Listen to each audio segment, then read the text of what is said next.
Je me suis toujours déguisé depuis tout gosse. Je crois que la première photo de moi déguisée c'était en fille.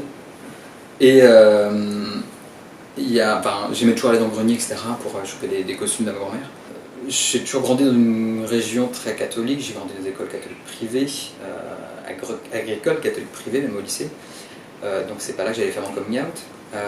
Je savais homo, j'avais du mal les premières années à mettre le mot dessus.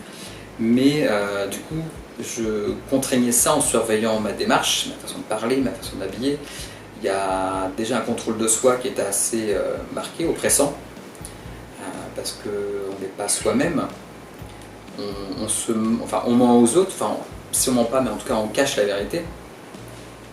Et là, le fait justement d'incarner un personnage derrière, ça peut être le contre-pied justement d'exister de façon extravagante. C'est peut-être exprimer ce qu'on a intériorisé pendant toutes ces années avant et peut-être ouais, toutes ces frustrations qui ressortent après. C'est une façon d'extérioriser tout ce qu'on a pu garder en soi et qu'on n'a pas pu dire avant. On n'est pas dans une famille où on raconte beaucoup nos sentiments. Je leur ai envoyé une photo de moi en drague il y a 3 mois, un peu moins même, parce que j'étais fier de ce que j'avais fait, j'avais envie de leur dire. Ils le savaient hein, déjà que je faisais des spectacles, ou en tout cas que je me déguisais. Je pense que ma mère se faisait beaucoup d'idées sur ce que ça pouvait être, l'alcool, la drogue, la nuit, ce genre de choses.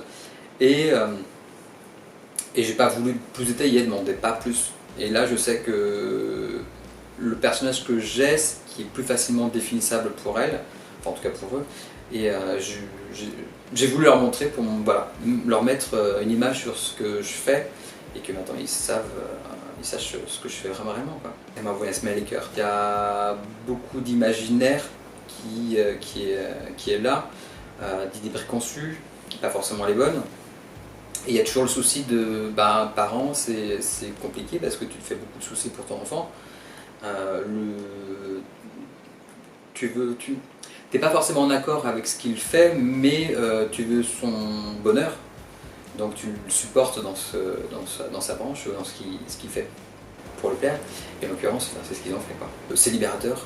C'est une façon de se libérer, d'exprimer des choses qu'on n'a pas forcément la possibilité de dire. Parce que comme je disais, c'est Jessie, c'est pas moi qui parle, c'est moi avec le masque et tous les arguments que je veux y mettre. Mais quand je me démaquille, je suis plus Jessie, je suis Benjamin.